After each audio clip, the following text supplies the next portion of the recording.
Muito boa tarde. Vamos chegando, tudo bem por aí? Vamos entrando. O nosso momento, oração-ação. Nosso momento de pensar a vida, de pensar a nós mesmos, de nos propor a melhorias, a aplicar as lições. Inesquecível o alerta da música de Beto Guedes, que nós sabemos a lição de cor, só nos resta aprender. Fantástica esse verso, se aplica maravilhosamente bem ao Evangelho. Talvez o livro mais citado no Ocidente e menos aplicado. Esse nosso estudo é mesmo fundamental, é mesmo imprescindível.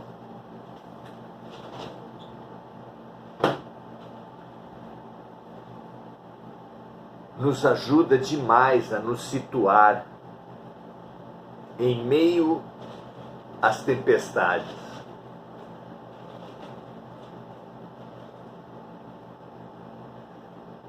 Temos seguido como roteiro nesse momento, já tivemos alguns roteiros preciosos, as orações do Evangelho segundo o Espiritismo, o Livro dos Espíritos, agora é O Consolador, de Emmanuel e Chico Xavier,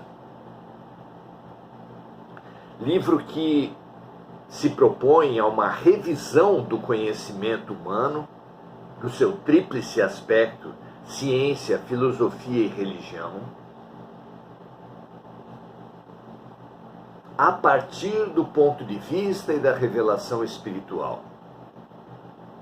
Começamos, Emmanuel começa aqui, nessas 411 perguntas, começa nos trazendo a questão da ciência. Já procedemos algumas reflexões a respeito da química, da física, da biologia e agora estamos na psicologia. Hoje estudaremos, ainda que inicialmente, nunca com a pretensão de esgotar nenhum tema, quanto mais um tema complexo como o de hoje, mas tocaremos na questão da saúde mental, das doenças, dos transtornos, da loucura. Tema que, aliás, desafia a reflexão humana há séculos, talvez há milênios. Os mais disparatados e desumanos tratamentos já foram dados, prescritos, para os portadores de transtorno mental, de sofrimento mental. Torturas inimagináveis mesmo para criminosos, já que a tortura nunca se justifica. Choques elétricos, lobotomia,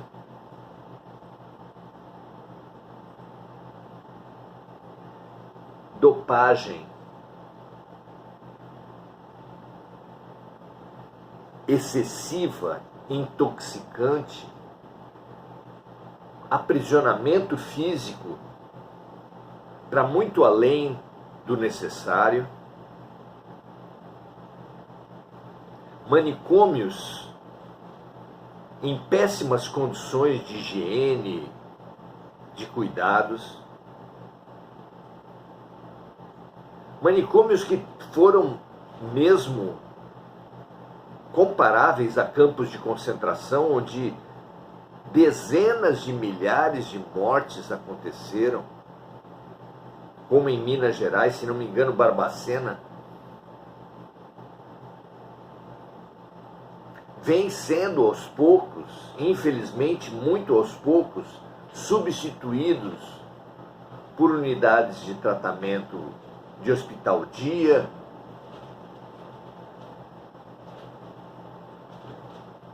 de internação apenas nos surtos, até que se estabilize, se acerte a medicação, já que a medicação, em grande parte dos casos, é extremamente indicada, é essencial, se não para resolver o problema, mas para administrar os picos, como surtos.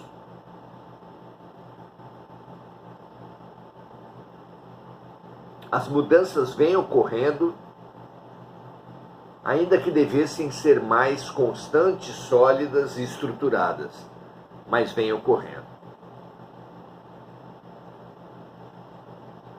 Como observar a mente e os transtornos mentais e os sofrimentos mentais a partir do ponto de vista espiritual?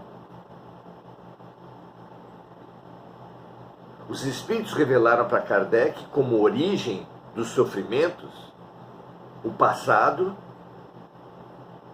no que eles chamam de expiações, são dores vividas hoje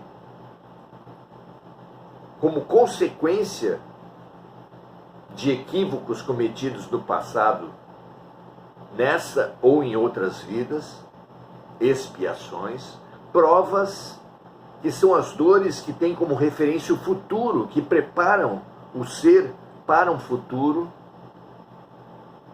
e missões, já que os avatares, os santos, os missionários, os luminares, alguns deles que sofreram muito, a começar por Jesus,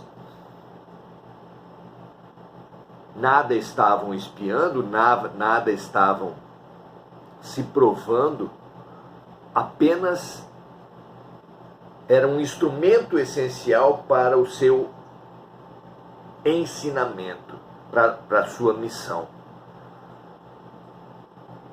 As lições mais importantes não bastam ser ensinadas oralmente, teoricamente, mas precisam ser exemplificadas. Jesus veio exemplificar, precisava passar pela incompreensão familiar dos conterrâneos, pelas perseguições, pelas calúnias, por injustiças de todo tipo, justamente para nos servir de modelo e guia. O guia anda na frente, não indica apenas no mapa qual é o caminho, mas anda na frente, pratica o caminho. Eis a resposta de muita gente que fala: por que Jesus precisou sofrer tanto? É bastante lógico, não é? Que um guia vá à frente e pratique o caminho que está ensinando. E foi essa condição que os espíritos revelaram ser Jesus, o enviado de Deus, para nos servir de modelo e guia. Muito bem. Hoje estamos na pergunta 51, que trata da questão da loucura perante provas, expiações e perante o presente mesmo. Vamos ver a resposta? Primeiro a pergunta, não é? É claro. A loucura é sempre uma prova? E a resposta de Emmanuel vai no seguinte sentido: o desequilíbrio mental é sempre uma provação difícil e dolorosa. É sempre uma realidade, uma vivência crítica, difícil e dolorosa. Essa realidade, contudo, podendo representar o resgate de uma dívida do pretérito escabroso,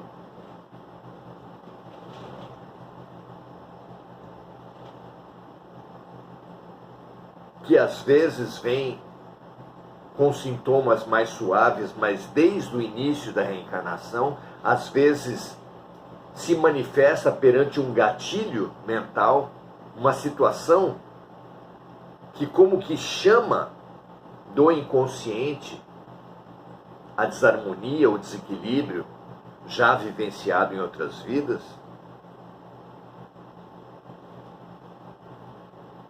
Então essa realidade, podendo representar o resgate de uma dívida do pretérito escabroso e desconhecido, pode, igualmente, constituir uma resultante da imprevidência de hoje. Da imprevidência de hoje. Já que há um processo de formação, desenvolvimento e instalação de toda doença, inclusive da doença mental. Nós costumamos dizer que algo vem do nada, pois a doença mental, tipicamente, não vem do nada. Ela dá sinais, ela dá sintomas.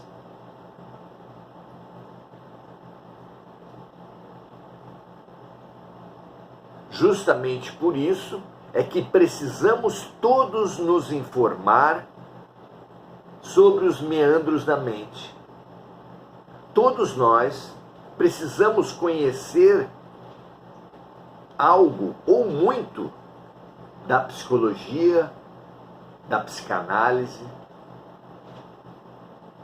para compreender o funcionamento mental da criatura humana. Por que precisamos fazer isso? Baseado no que essa proposição? Baseada na filosofia, onde Sócrates adotou como um dos pilares da sua doutrina, da sua reflexão, da sua contribuição, o conhece a ti mesmo. Proposição que foi referendada por Jesus no Evangelho, conhece a ti mesmo. 1800 anos depois, Kardec perguntou em O Livro dos Espíritos qual a grande ferramenta da evolução espiritual e foi trazida novamente a mesma recomendação. Um sábio da antiguidade já vos disse, conhece a ti mesmo, questão 919 de O Livro dos Espíritos. E, modernamente, com o advento das ciências, particularmente das ciências humanas, vem sendo altamente recomendada à criatura humana o conhecimento da história, da sociologia, da antropologia, da pedagogia, da psicologia, da psicanálise. Conhecer nossa mente em seu consciente e em seu inconsciente. Conhecer as pulsões, as forças que agem sobre a mente humana, os condicionamentos que o meio exerce sobre a mente individual, as influências das relações, as fragilidades e as forças da mente. Eis o grande caminho de crescimento espiritual. Conhece-te a ti mesmo. Então, a introdução que aqui se ensaia, nesse momento, nesse livro, nesse momento, estudando, refletindo introdutoriamente a questão da saúde mental, precisa de um prosseguimento, precisa de uma decorrência, de uma reflexão, de um estudo em consequência disso.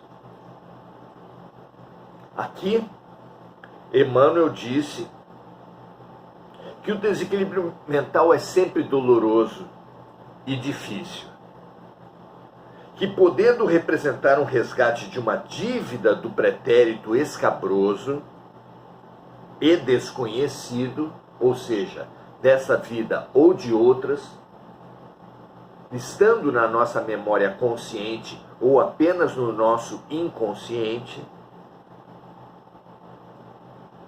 A doença mental pode igualmente constituir uma resultante da imprevidência de hoje, no presente que passa, fazendo necessária, acima de todas as exortações, aquela que recomenda oração e vigilância.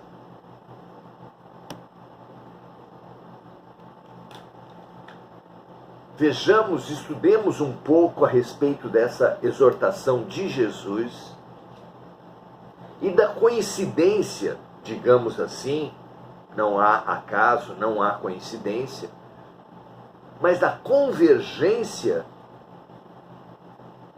dessa recomendação de Jesus com o que modernamente os estudiosos da mente falam da importância da autoobservação.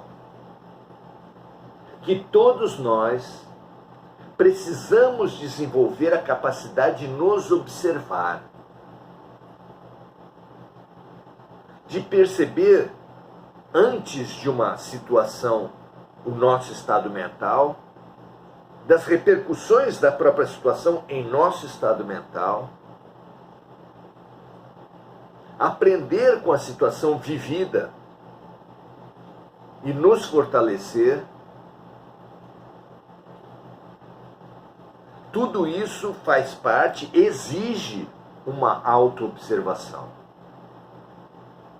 Vejam, amigos, é muito conhecido, na história se fala que só se pode fazer uma análise de um momento histórico, alguns autores falam de 50 anos depois, que é muito limitada a capacidade de uma geração analisar bem o momento vivido enquanto está vivendo. Por quê? Na psicologia, se fala da impossibilidade de um psicólogo, de uma psicóloga, ser terapeuta do seu filho, do seu marido, do seu irmão, das pessoas com as quais está envolvida emocionalmente. Por quê? A lógica é a mesma. Quando estamos comprometidos, envolvidos emocionalmente com as pessoas, com o momento, perdemos a objetividade. Há correntes psicológicas que falam da importância da postura on-down, querendo dizer com isso, numa tradução livre, um passo atrás. Que nós podemos convergir para essa capacidade de autoobservação, para essa capacidade de ver as coisas como elas são, de ganhar objetividade no nosso olhar, na nossa reflexão. Porque, envolvidos emocionalmente, como estamos com o momento que passa, é a razão de, como o profeta falou e Jesus confirmou, de nós, tendo olhos, não vermos, tendo ouvidos, não ouvimos. Por quê? Porque esse envolvimento emocional tolda a nós, impede, bloqueia, nos faz cegos ao que está vivendo, ao que está se passando na frente dos nossos narizes. É possível minimizar esses efeitos? Sim, é possível. É possível treinar o olhar para percebermos cada vez mais o que está correndo à nossa volta? Claro que sim. É desejável. É, na verdade, imprescindível. Percebermos o que mexe conosco, os nossos pontos fracos. Uma pessoa que admita ser alcoólico, alcoólatra,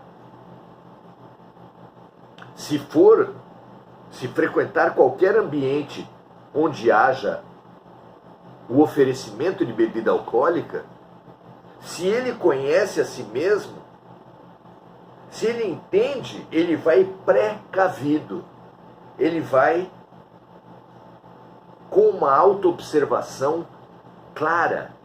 Se uma pessoa é um sexólatra e for para um ambiente onde é grande a estimulação da mensagem sexual, a mesma coisa, é claro. Jogos. Todas as nossas fraquezas precisam ser conhecidas, admitidas, para que possamos ganhar condições de nos dirigir e não sermos dirigidos pelos outros, pela publicidade, pela mensagem religiosa, política, por todos esses manipuladores de mentes que existem entre os encarnados e também com os desencarnados. A influência espiritual é muito clara a respeito disso. Surgem ideias repentinas nas nossas mentes. E aquele que se conhece fala, eu nunca pensei assim. Isso não pode ser ideia minha. Mas aquele que não pensa, aquele que não se conhece, assume todas as sugestões dos obsessores como ideias suas, dando a esses obsessores um poder enorme. Então, assim na terra como no céu, assim entre os encarnados como entre os encarnados, precisamos de autoconhecimento. Precisamos nos entender nas nossas fraquezas e nas nossas potências. Quando sentimos um mal-estar num ambiente, na presença de uma pessoa, aquela pessoa que conhece os seus potenciais, sabe vibrar luz, evocando uma presença de luz, Maria, Jesus, São Francisco,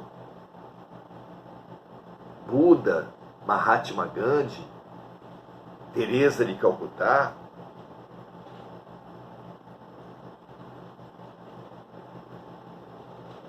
E mentalizando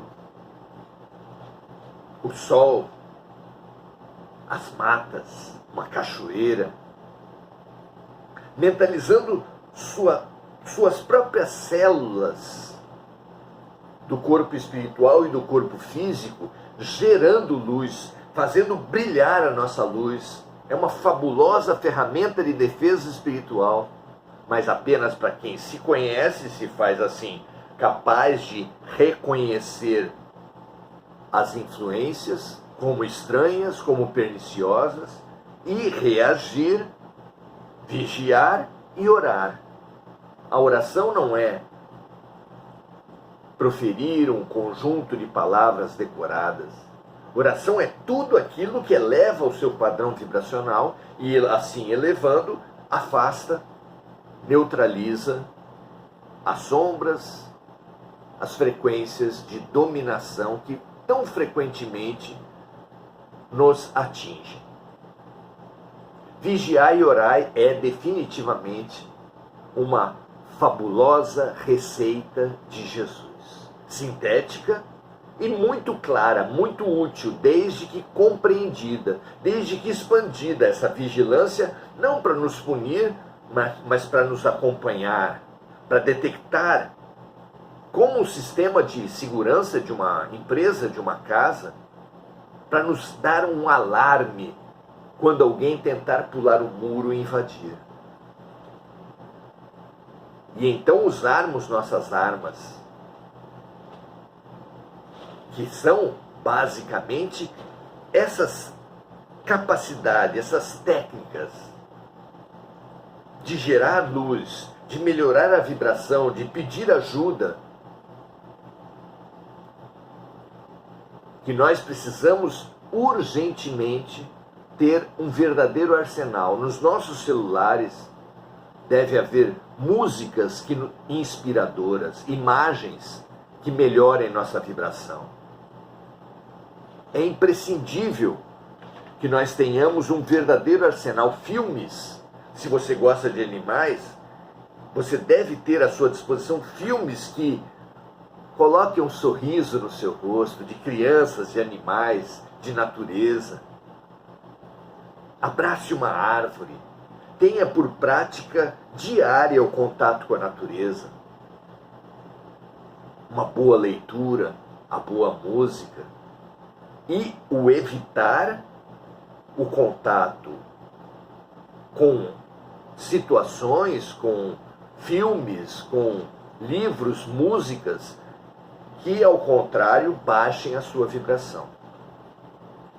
Tudo isso é autoconhecimento, tudo isso é conhecimento, tudo isso é prática do bem.